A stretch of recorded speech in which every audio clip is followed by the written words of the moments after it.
தங்களின் கடுமையான உழைப்பாலும் அதீத முயற்சியாலும் திறமைகளை நிரூபிக்கும் வகையில் SPM தேர்வில் மிகச்சிறந்த மதிப்பெண்களை பெற்ற மாணவர்களுக்கு மெட்ரிகுலேஷன் கல்லூரிகளில் இடம் கிடைப்பதற்கு கையேந்த வைக்க வேண்டாம் என்று செனட்டர் டத்தோ சிவராஜ் சந்திரன் கல்வி அமைச்சரை கேட்டுக்கொண்டார்.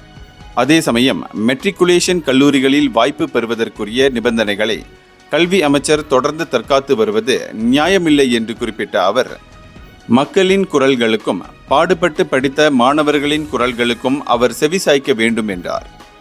தரம் திறன்மிக்க ஒரு தலைமுறையினரை உருவாக்குவதில் அரசாங்கம் உண்மையாக இருக்குமேயானால் இந்த மாணவர்களின் எதிர்காலத்திற்கு கதவடைப்பு செய்வது ஏன் என்று அவர் கேள்வி எழுப்பினார். SPM தேர்வில் A உட்பட 10A பெற்ற மாணவர்களுக்கு மட்டுமே மெட்ரிகுலேஷன் கல்லூரிகளில் இடமளிக்கப்படும் என்பது புதிய நிபந்தனையாக இருக்கிறது. ஓர் அதிகாரப்பூர்வ தகவல்கள் வழி இந்த விவகாரம் தெரிய வந்திருக்கிறது.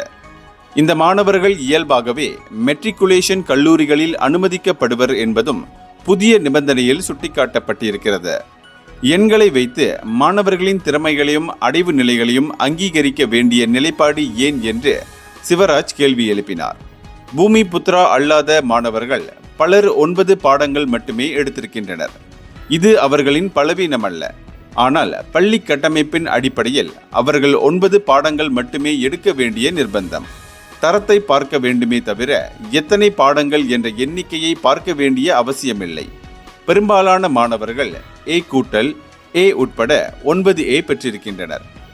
ஆனால் துரதிர்ஷ்டவசமாக 10A பெறாததால் அவர்கள் இயல்பாகவே மெட்ரிகுலேஷன் வாய்ப்புகளை இழக்கின்றனர் அல்லது அதில் சேர்வதில் இருந்து விடுபடுகின்றனர் என்பதை அவர் சுட்டிக்காட்டினார்.